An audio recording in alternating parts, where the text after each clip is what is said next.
So if an AV is provably 50 times safer than a human being, do you think we should allow human beings to drive? I want to focus with you on beginning with artificial intelligence Yeah. because Uber uses it in a myriad of ways. There's so many applications where AI changes the equation of a business. And one of the things that I think isn't getting enough discussion is applied AI, where it Yep. actually works in companies that are not AI companies. Everything from ride matching, route optimization, surge pricing, improving search results on Uber Eats. You're doing a good job, by the way. I like Uber Eats a lot. You become a Thank you. Uber's also become a platform for workers to do AI labeling, and it's partnered with almost every global autonomous vehicle company.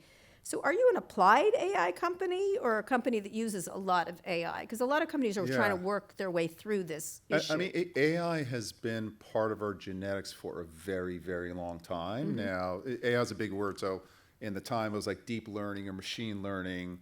But you're right, which is most of the aspects of how Uber touch you in terms of the price that you get presented with, the price that we pay drivers, whom we match you up with, the routing that you take, even the algorithms that recognize your driver's license to make sure that you are the right person. All of that has been driven by AI, and so we have been an applied AI company, I guess you call us. Like one of the cool things about Uber that I love is we're a technology company, but we're a technology company that operates in the real world. We like don't Amazon, just like an Amazon. yeah. We're not just digital in scope, and so the application of that AI it's a physical manifestation of getting a ride or getting your deliveries, et cetera. But we have long been driven by AI in all things pricing, matching, et cetera.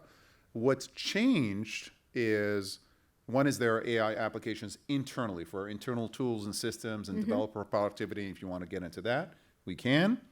And then with the large language models, obviously autonomous driving is a big, big application that we can talk about as well. But the models, the ability to just build larger models now. Right. So for example, if you're on Uber Eats, you have a sort that's unique to you based on your past behavior and just patterns that we know about you, what your favorite restaurants are, et cetera. And we don't want to just serve you those favorite restaurants. We also want to help you explore new places, et cetera.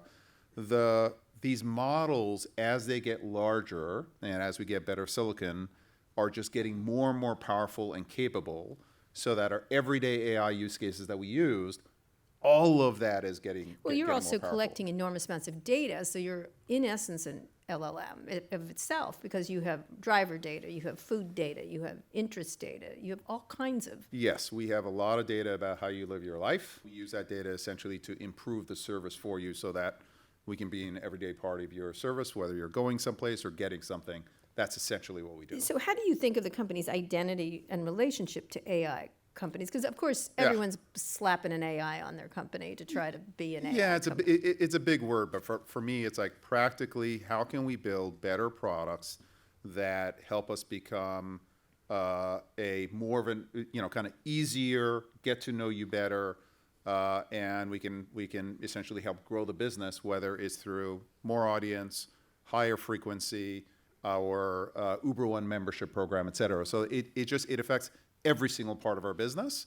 And you can debate whether or not there's a bubble, et cetera, in terms of valuations. What do you think of that? That's the obvious question. I mean, the spending is so massive. The spending on the data centers, et cetera, is massive. And I am happily not a stock market analyst. I used to be a banker, and I left that a long, long time ago. I can tell you, though, that the value creation, not in the space age stuff, but in the very practical stuff of, hey, if you are shopping with us and you choose oat milk, what's the next thing that we show you? These larger models are enormously more effective than the last generation of models, and they are translating into hundreds of millions of dollars of benefit to us.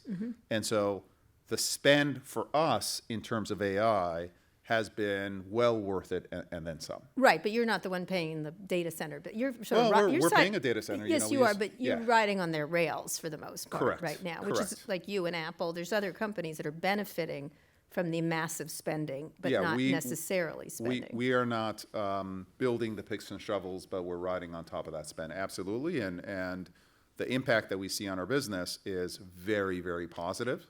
Where is the most of the impact when you think about it? When is it having all this data or being able to get insights out of the data when you're thinking about AI? So I'd say, honestly, right now, the area where I would say it's got the most impact is actually our developer productivity.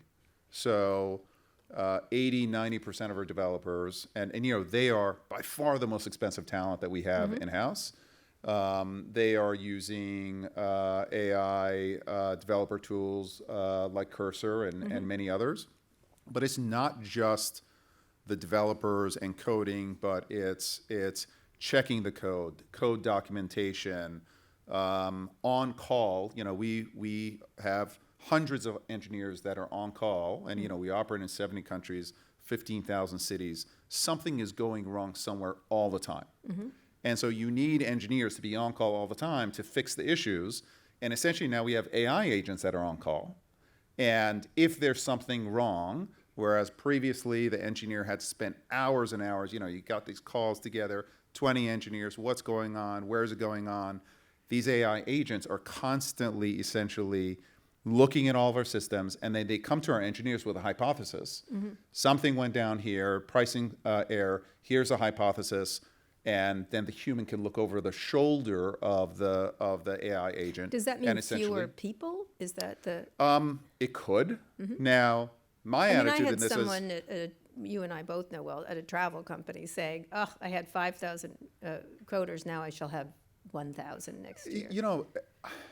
The good news for us is we're growing really fast. And so we're growing top line 20, 21%. My attitude is if an engineer can be 20, 30% more productive, you could take one view, which is, well, then I need 20, 30% less engineers. I just think they become superhumans. So I want more engineers. So we are actually hiring more engineers because every engineer got more valuable to me. That is, other companies may make a different decision. And to your point, most tech companies that I talk to right now are using the opportunity to essentially keep headcount flat. I can grow the company, but I only need to grow headcount.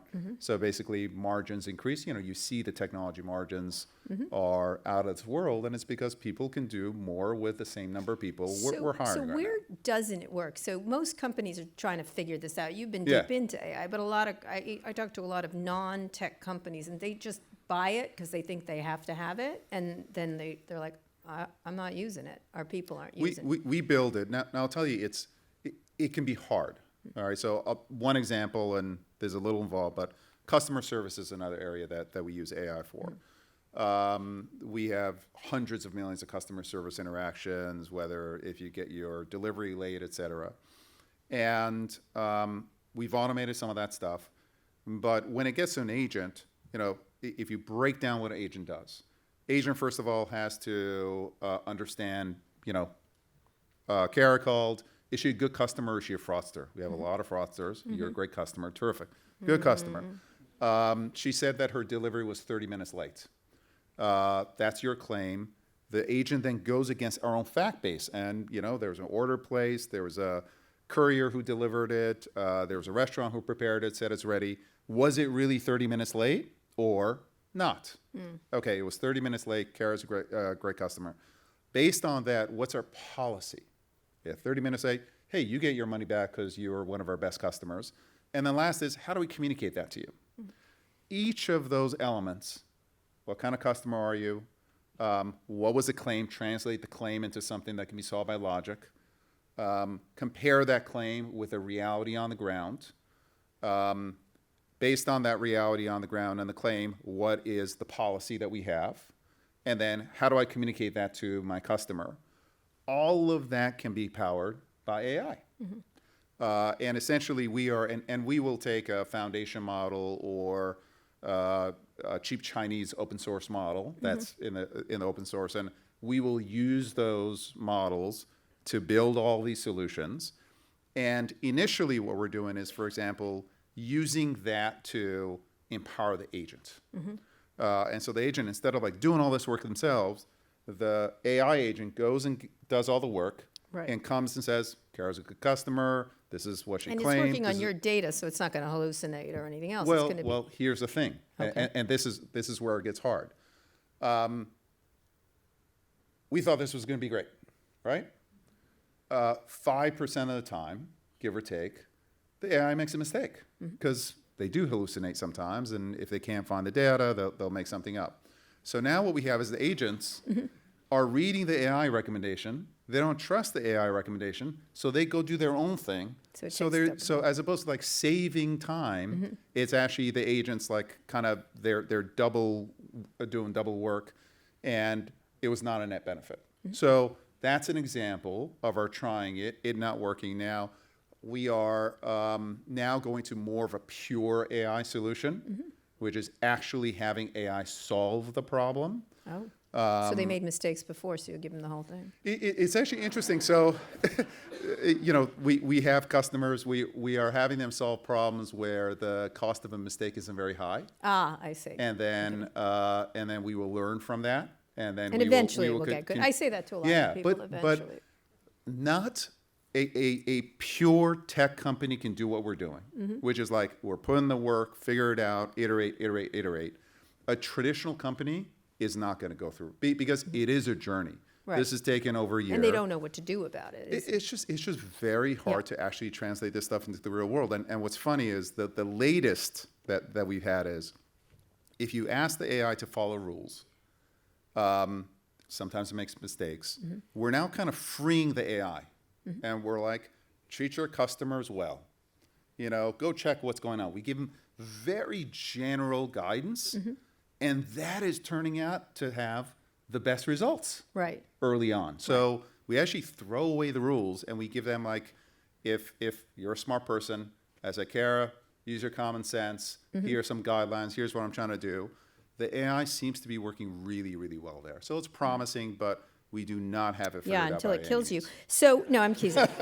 You've said, one of the things that I'm interested in tonight is autonomous vehicles. And you've said they're the flavor of AI that's out in the world. And for many people, AVs might be the most visceral form of AI Sure. they experience. I think it is a visceral feeling when you get into an autonomous vehicle. For those of you who haven't tried, definitely try it. We work with over 20 partners now, both in terms of our mobility business, but also for delivery and for trucking. And what we're finding is consumers love the product. There's something to be said for privacy. Like I love talking to my Uber drivers and all that and getting their stories, but it's also nice being alone in the car. The technology is working, and it is, I think generally the industry is taking a safety first approach, which is Well, some wonderful. people are. Yeah, I mean, I hear some undercurrents there, but I won't comment. I think generally the industry It is needs taking... another fucking camera on those cars, but go ahead. I think the industry is being appropriately careful because Waymo certainly is, yeah. a cost of a hallucination in this business is a disaster, right. So For you, too, if you're affiliated with it. Yeah. of course, and that's why we have our own safety protocols, and we have to make sure that our partners pass those safety protocols as well. But our view is we will work with the AI ecosystem, and just like I want every great qualified driver on the platform, I want every great qualified robot driver on our platform as well. And so we're taking a bit of a platform approach, and I'd say it's very, very early. We're doing millions of rides, run rate a year, AV rides, but we do, 35 million rides a day. Yeah, it's a small percentage. So it's a very small percentage, Yeah. but it's absolutely coming. The experience is delightful, and it's a great example of how AI really can change how you live every day. Right. Because the pricing stuff, it's like cool, but who notices? It doesn't make a difference. But these cars are pretty incredible products. Yes, they are. So Dave Risher, the CEO of Lyft, recently said there was zero likelihood that self-driving cars will replace human drivers anytime soon. He thinks the technology isn't ready, including the AI. AVs are expensive, and Yeah. riders, well, they're mixed on human drivers or not. It depends on who you are. However, you said that AVs is the single greatest opportunity for Uber. Talk about why do you see it so differently? How do you look at the different feelings, and why are you so bullish? And I will reference that quote that I got out of Travis Kalanick many years ago, where he said the best thing for Uber will be to get rid of the guy in the front seat. It was kind of cloddish at the time, although I appreciated him telling the truth. Yeah. But talk a little bit about why you think it's an opportunity. So, number one, I would say the opportunity is safety, and it's to what you and I talked about, which is I do think the industry overall understands that the cost of a mistake here is enormous, and the AI driver will be safer than a human driver. They don't get distracted, they don't text, they don't get tired, and the AI algorithm is getting better all the time. You and I, our driving isn't going to continuously get better. The AI drivers are going to get better. They have gotten better. And they have cameras, LiDARs, everything. So one is this is going to be safer method of transportation over a long period of time. That's a period. Right now, the business has to scale up, so the manufacturing of these cars isn't there at scale. The cars are super expensive. Eventually, it will also be a cheaper form of transportation. Now, the eventually is 10 to 15 years from now. And I think David, to some extent, is right in that, by 2030, maybe in the U.S., this is 10% of For a trip mix, volume. people would prefer. What do you want? Right? Yeah, I mean, our belief is actually like a hybrid network is the best way forward, because it allows you to responsibly transition over to AV over a period of time, and it allows us to identify there are certain customers who are going to self-select, I want an AV, and there are certain customers who are very, very happy with the person. And our kind of a hybrid network allows us to keep humans busy, but then essentially as the transition happens, as we get more and more AVs on the road, introduce the technology to more customers. But because of the advances in AI, AVs are more likely to win out, correct? I think eventually AVs will win. Right. Now, I think it'll be 20, 30 years from now, but incrementally you're going to see AVs increase, and they will become more and more part of our everyday lives, and it won't be like, oh my God, this is incredible, I'm getting an AV. Like, and the experience that you have in Austin or Atlanta is you just choose an Uber, and once in a while, if you're in the city centers, and that's where AVs are starting, we'll match you up with an AV. We'll say, hey, do you want to take this AV or not? The majority of people say yes, not everybody. And the ones who say yes, rate the AV drivers at a 4.9. So Well, nobody's there, so. Perfect it's score. a great driver. Perfect score. Exactly, 5-star. So you had tried to do this yourself. Yes. You had an accident where a self-driving Uber Yeah, it was a terrible tragedy. killed a pedestrian. You handled it. It was a difficult time, but the backup driver was also distracted, and she was ultimately held responsible. But you abandoned attempts to do it yourself, and you partner, as you said. Is that a longer term? Shouldn't you go back to that, as difficult as that was? I don't think so, because ultimately I think that the way that I see this technology going 10 to 15 years from now, every new car sold is going to be L4 autonomy capable.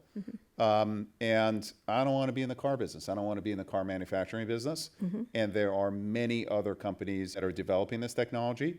So I can essentially benefit from the technology. By being the reservation system. Yeah, without the enormous investments. And the benefits that we bring to AVs are enormous in that, these are pretty expensive cars. And we can essentially drive more business for these cars than anyone else in the world.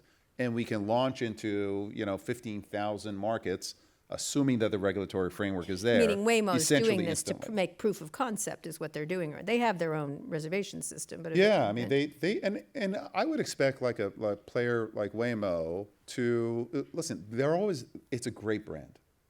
And so just like a Starbucks has their own app and has their own direct channel, and they work with our marketplace because they want as many orders out of that box that's making coffees.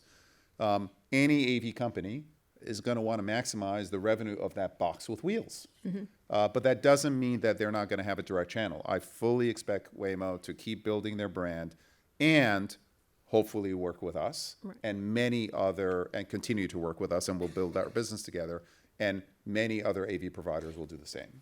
So you're partnering with a lot of autonomous vehicles, as you said, companies.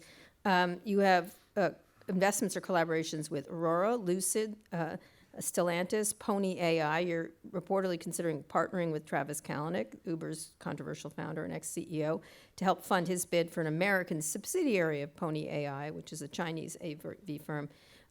Talk about how you're thinking about this, like in terms of partnering, to just give you more choice, or to essentially lay bets? We want to help the ecosystem develop. And our investing in these various companies allows them to raise more money from external partners. It gives them credibility, and it gives us a better look into their tech development and their talent. So we get to know the product better. We get to know the companies better. We help them develop. And essentially, we are helping out the entire ecosystem because we want this technology to develop as long as it's developing safely. That's essentially what the goal is. So as the ride-hail industry transitions in this way, it's a question of who bears the cost of owning cars, for example. Right now, drivers do. I know you used a quote that I wrote a column back in 2019 saying owning a car would be like owning a horse someday, right? Like horseback riding, essentially. But autonomous vehicles are much more expensive, as you know. So you've suggested that private owners will finance and operate large fleets of robotaxis on Uber platforms. Explain that. So it's meaning you don't want to own these fleets. We don't want to own those cars. Now, early on, as the marketplace develops, as the ecosystem develops, we will initially buy cars. So, for example, our partnership with Lucid, it's with a company called Neuro, terrific technology company. They're the software driver. Lucid is building the cars, and we will buy the cars initially. Once we prove out the revenue model, and these cars, again, they don't get tired. They're going to do the average Waymo in Austin, Atlanta does more trips than 99% of our Uber drivers. So these things bring in a good amount of money. They're working all the time. Yeah, once you prove out the revenue economics of the car, then we will have financial companies, all this stuff is going to financialize. So just like you have like these private equity and private debt companies that are financing these data centers and buying NVIDIA chips, that same ecosystem is going to be buying fleets of cars. And just like Marriott doesn't own any of its own hotels, there are these things called REITs, real estate investment trusts.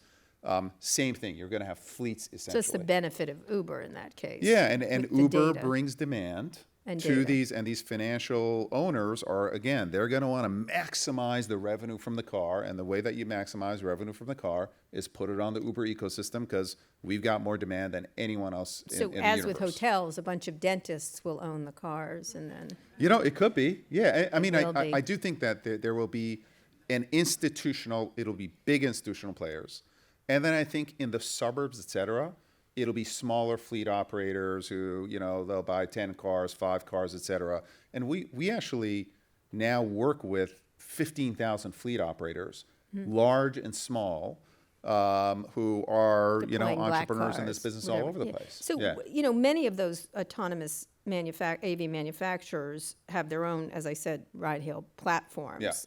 You can use Uber to order a Waymo robotaxi in Phoenix, but in San Francisco, riders have to use the Waymo app. Tesla is starting to roll out its own AV rideshare. It hasn't partnered with Uber yet, I assume. Talk about, is that a competition, or will they eventually, because you do have more data, you have more information. I think it is competition and also co-opetition, to use that overused word. And again, I'll use the food example. McDonald's is going to have its direct channel, and they're going to work with Uber Eats because I can drive the highest utilization. Ultimately, I think that's where the industry is going.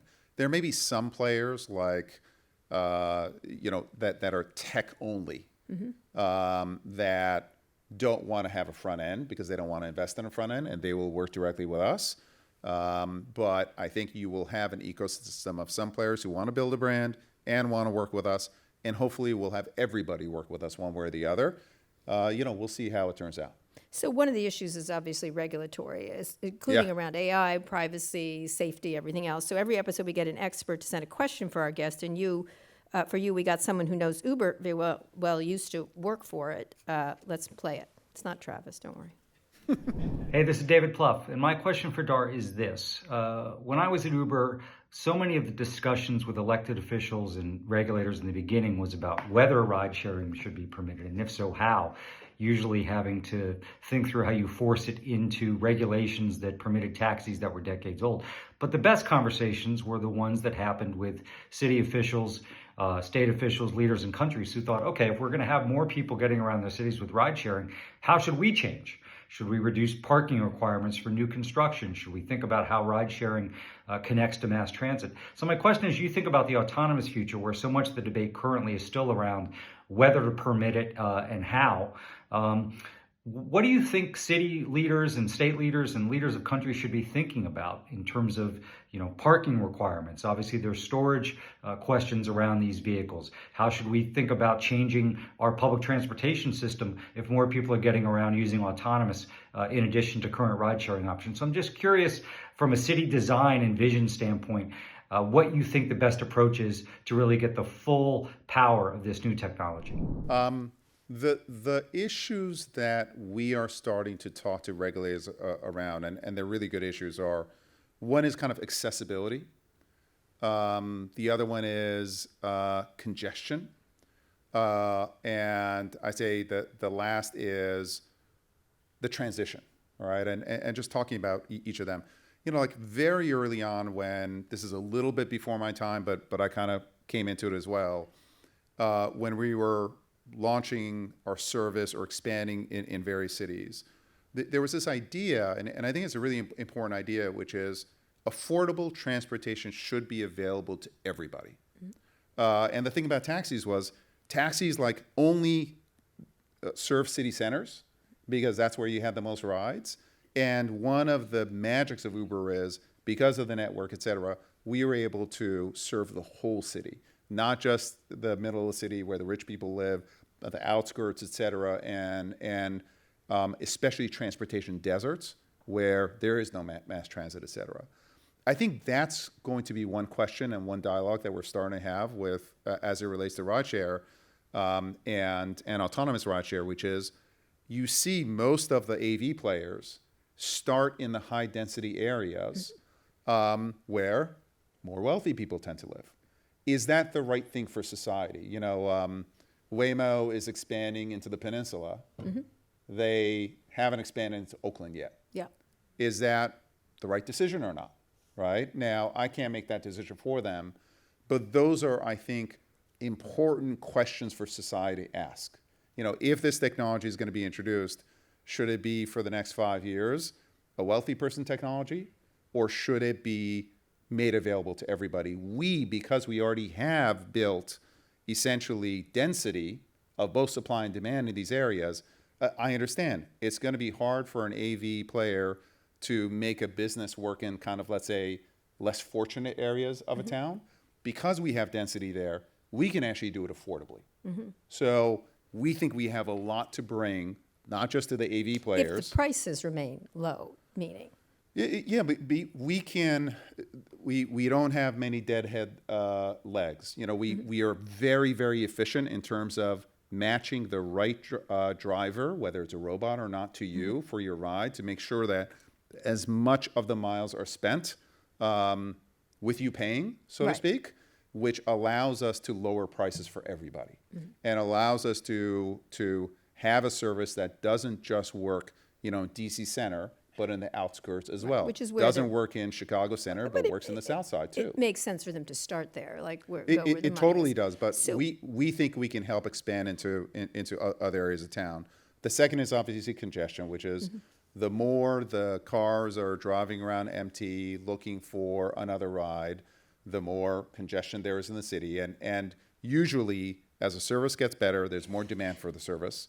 We think that this is $1 trillion plus opportunity because AV will help the service get better. Demand is going to go higher. And again, a network like ours can make sure that cars are full as much as possible. Or not driving around at all. Or not driving around, or positioned for that next ride. And then the last, of course, is how do you make sure there's a responsible transition? So if AVs come into our network, the network becomes a better network. And so both humans and robots are getting more business. And so it's not like AI isn't happening to our drivers. It's kind of happening with our drivers. Yes, and we but see that's a. I mean, I do think Travis is still telling the truth back then, was your business is better without people, except for the people in the back. I don't think that will be true for the next 20 years, okay? Because in the next 20 years, having this hybrid network is going to be the better solution, is going to be much more efficient.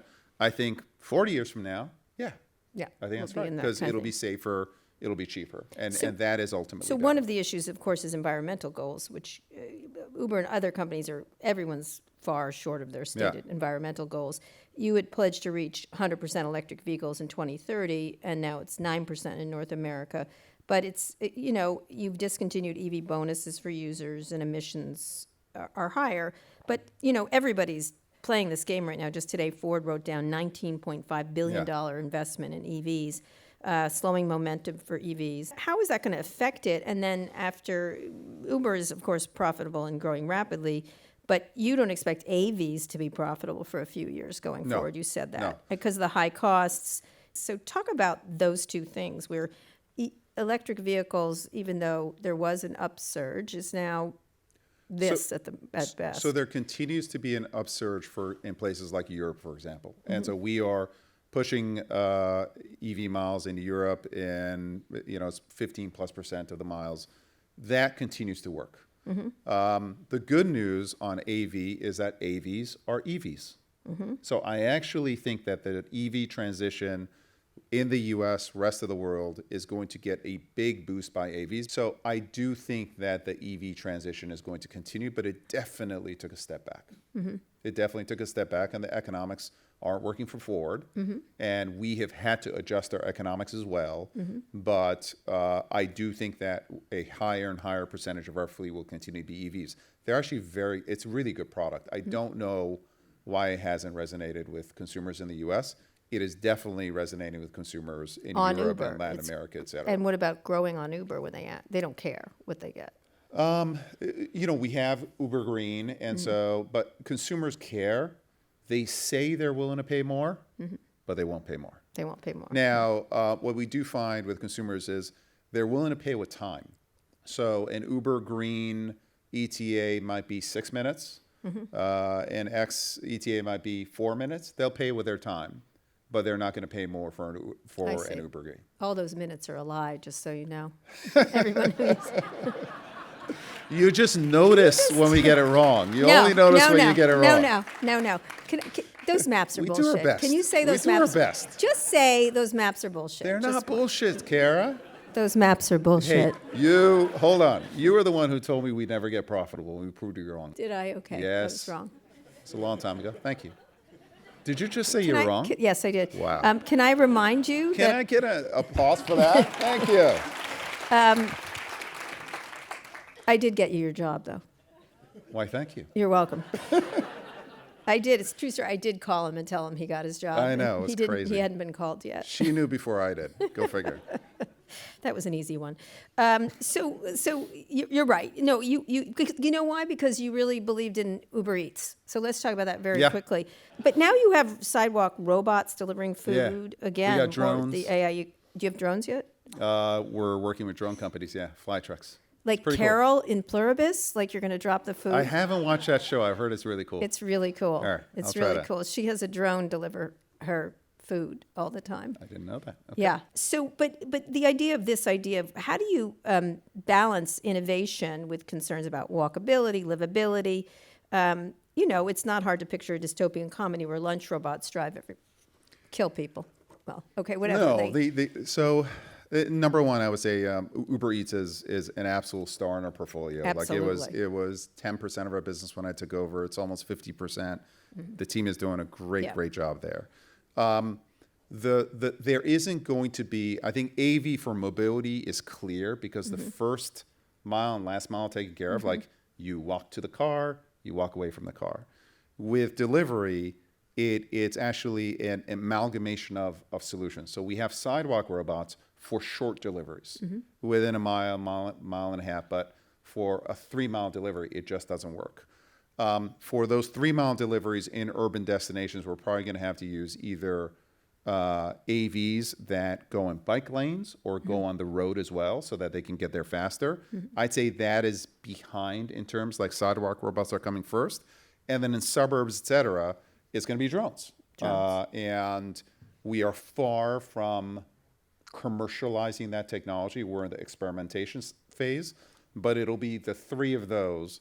And then the question is, who's going to take care of the first mile and last mile? Restaurants still, they're busy. They don't like coming out of the restaurant, putting the food in the robot, et cetera. Right. And people are lazy. You know, they don't want to come down to if they're in a high rise. I remember when I was delivering food, like it's amazing. People would deliver from a Chipotle 3 blocks away because they just didn't want to get, they just want the food at their doorstep. So the first, well, hey, I love it. It's a big part of our business. So the first and last mile is still to be solved.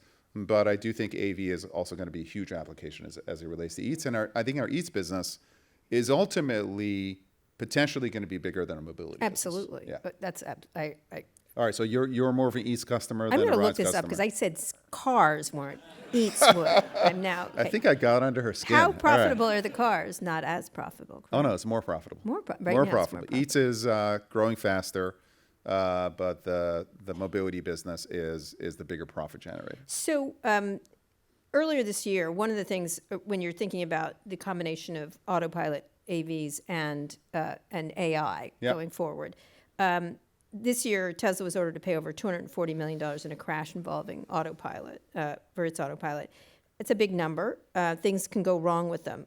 Who's responsible when you think about these questions around AI are also about the responsibility when it gets it wrong. And when they give you a stupid answer of that George Washington liked to do salsa or so, like it doesn't matter, right? It's stupid, but it doesn't matter. You have a bigger responsibility to people because it's actually physical. So if the AV belongs to the fleet owner and uses technology from the manufacturer and technology owned by Uber, talk a little bit. I mean, when you're thinking about this, because you're relying on AI and AVs to make decisions, or AI for the AV. Totally. Now, I do truly believe that AVs are going to be much, much safer than humans. The issue is that society expects humans to make mistakes, and when a robot makes a mistake, it's unacceptable. And I think that the thought experiment is, in the U.S., there's like 35,000 automobile fatalities a year. If the AVs are 10 times better, they'll be killing 10 people a day, right? And is that acceptable, even though they're 10 times better? The logical me would say, of course that's better. But I don't know if society can accept even that kind of an improvement. The technical answer to your question is the driver is the one who is responsible. So Tesla driver, Waymo driver, whoever the driver is. But by putting that driver onto our platform, there is a responsibility that we take up. It may not be like but official if there's legal. nobody in the front seat, who then? It's a software driver. Right. They are the responsible party, but we have a whole host of tests, et cetera. We have essentially a safety case that we make sure that our AI driver essentially passes, our AV driver passes, because I do think the network, bears some responsibility to say, Kara's a great driver. Kara Robot's a great driver. We're going to put her on the road because we think she's going to keep you safe. Right, presumably. And there will be a transition. But you did say there's no doubt that humans will be less safe than robots as technology matures, no doubt whatsoever. So should we allow humans to drive on the open road? It's a real question that societies are going to ask themselves. Eventually. It's scary for a lot of people. As I said, when I wrote this piece in 2019, I got all these people calling me. I want to drive my truck. I said, you keep driving your truck, sir. So if an AV is provably 50 times safer than a human being, do you think we should allow human beings to drive? I don't think we should allow human beings to drive now. So, yes. There we go. Yes, but Yeah, you still think so. But I remember the pushback when I did this. it was insane. Like, how you don't understand city slicker that here in the country. I'm like, yeah, but you can have autonomous vehicles there too, Totally. right? Yeah. What are you talking? It works better out there actually, and it's for more people. It works everywhere. I mean, Right. the So tech is how do getting there. you? It's so part of the identity. There's identity to taking a taxi. There's an identity for people in cars. What's the trade-off there? And then related, you've had different struggles with drivers and stuff. And what responsibility do you have as a tech company when AI and AVs are replacing human labor at a scale? Or is it a job people shouldn't have, as you said? I mean, I think the responsibility that I see is for us to be truthful about the direction that we're going in. For example, and then to act, I would say, in a human manner. The example, and it's a small example, Kara, but and it's kind of obvious, which is in Austin. About call it 20% of our drivers turn over naturally. Okay, so like they go do something else. In Austin, when we know that we're introducing a bunch of Waymo drivers, we slow down our human driver recruitment because we want the drivers who are driving in Austin to still make money. We don't want to kind of flood the market with drivers, with human drivers and AI drivers. You're not hiring more people. We're not hiring more people. So I do think that there will be a gradual transition into more and more AVs being a part of our service. Our service has grown 20+%. So I think 10 years from now, we're going to have more drivers on Uber than we do today, even though a significant percentage of our rides are going to be AV rides. So I just think we have to handle it in a humane way. There are going to be, we've got over 8 million drivers on our network. That's only going to grow over the next 5 to 10 years. And I just think you got to be humane about it. You have to transition. Who should pay for that? You, technology companies? Who should pay for those things? Now, you're sort of further down the stack than, say, a Google. I mean, I think these are transitions that society has to make. I think it's overall, it's a cost to society. Who is governments, society? et cetera. I mean, training programs, et cetera. It's one of the reasons you started up with it, which is we are then actively finding other ways of working on the platform. If you think about Uber, one way of looking at us is we're a transportation platform, whether it's moving people or things or freight.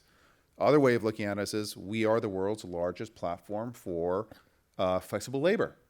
And so we're finding other kinds of work, AI labeling. I'm like, well, if AI to some extent is going to take some of the demand that would otherwise go to humans. AI labeling is workers actually label. Yeah, workers label, they translate. We have now drivers driving around, measuring cell phone signals. Like right, in their downtime, they help train. Yeah, and by the way, it could be more than downtime. Right now, it's downtime, and drivers are just making more money. They can work from home if they want to, if they don't feel like driving.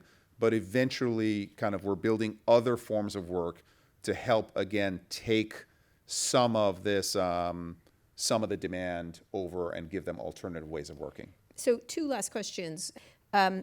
China is way ahead in many ways on this. Yes. I don't know if they're way ahead, but they're moving faster. Why is that?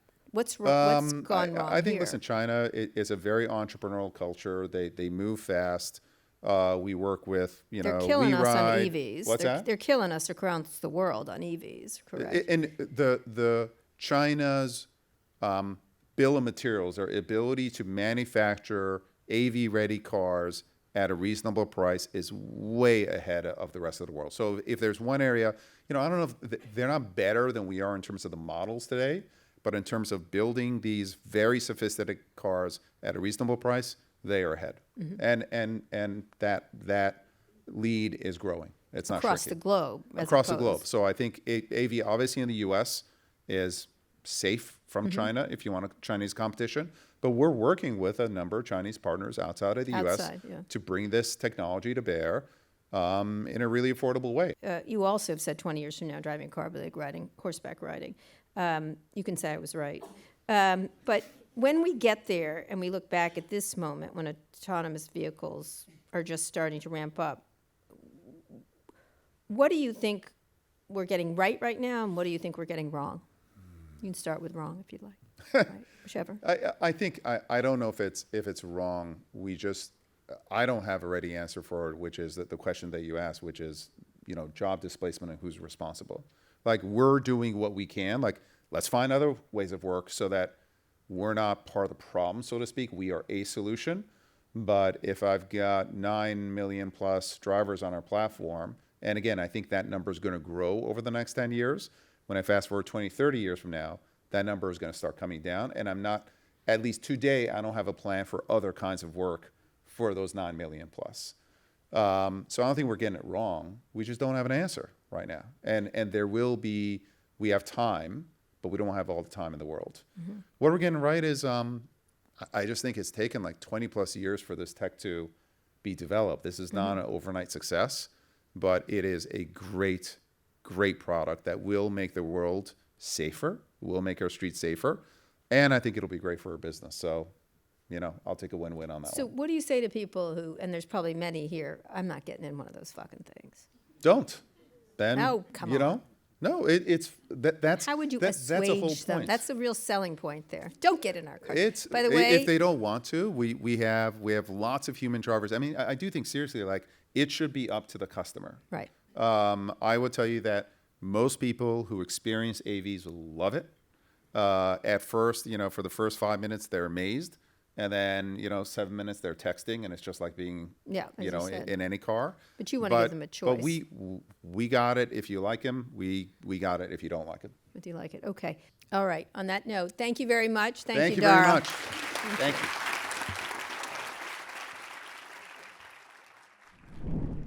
Today's show was produced by Christian Castro-Russell, Michelle Alloy, Megan Burney, and Kaylin Lynch. Nishat Kurwa is Vox Media's executive producer of podcasts. Special thanks to Eamon Whalen and Madeline LaPlante Doobie. And our theme music is by Trackademics. Thanks for watching, and see you on Monday.